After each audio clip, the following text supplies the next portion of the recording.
Tout à fait, Monsieur le Président, je vous remercie. Lors des 2 dernières commissions permanentes, vous avez, par plusieurs délibérations, apporté le soutien de la métropole aux différents bailleurs sociaux intervenant sur notre territoire. J'ai régulièrement l'occasion, dans cette enceinte comme au Conseil municipal de Lyon, de vous faire part des analyses que nous portons sur les politiques que vous développez en matière de logement social. Nous sommes quelquefois en accord, parfois pas d'accord, et très souvent critiques sur vos choix. Ce fut le cas, par exemple, de votre volonté de ne pas rassembler sous la même bannière Grand Lyon Habitat et l'ex-OPAC du Rhône, désormais dénommé Lyon Métropole Habitat.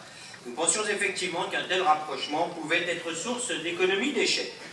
Les faits nous donnent raison, puisque le vendredi 11 mars, peu avant 15 h, j'ai reçu un mail de la Direction Générale de Lyon Métropole Habitat m'informant du lancement d'une campagne de communication à partir du 15 mars pour, je cite, « se faire connaître du grand public ». Quel intérêt en effet pour cet office d'HLM de se faire connaître du grand public, alors même que depuis la mise en place du fichier commun de la demande locative sociale du Rhône, le 27 mars 2012, le demandeur ne fait qu'une demande et n'indique à aucun moment ses préférences éventuelles quant au bailleur social. Quel intérêt en effet pour Lyon Métropole Habitat de se faire connaître du grand public, alors même que la demande étant très largement supérieure à l'offre, malheureusement, les offices publics de HLM n'ont aucune peine à afficher des taux de vacances quasi nuls. J'aurais pu peut-être avoir quelques explications si le lancement de cette campagne avait fait l'objet d'un débat en conseil d'administration. Ça n'a pas été le cas et je le regrette. J'aurais pu avoir quelques explications si le directeur général de Lyon Métropole Habitat m'avait communiqué les informations complémentaires que je lui ai demandées dès que j'ai eu connaissance de cette campagne, il y a maintenant plus de 10 jours. À défaut, j'en reste à ma première analyse.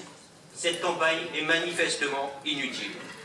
De fait, on peut légitimement s'interroger sur le coût d'une campagne de communication d'une durée de 3 mois, mobilisant l'ensemble des moyens de communication grand public existants, arrière de bus, métro, affichage, presse quotidienne, radio, web, emailing, SMS, etc., etc., etc. Seul le spot TV en access prime time sur TF1 semble manquer à l'appel. Peut-être que Martial Passy, président de Lyon Métropole Habitat, nous en communiquera un coup précis à l'issue de mon intervention. Dans le doute, je ne pense pas prendre grand risque en l'évaluant à largement de plus de 100 000 €.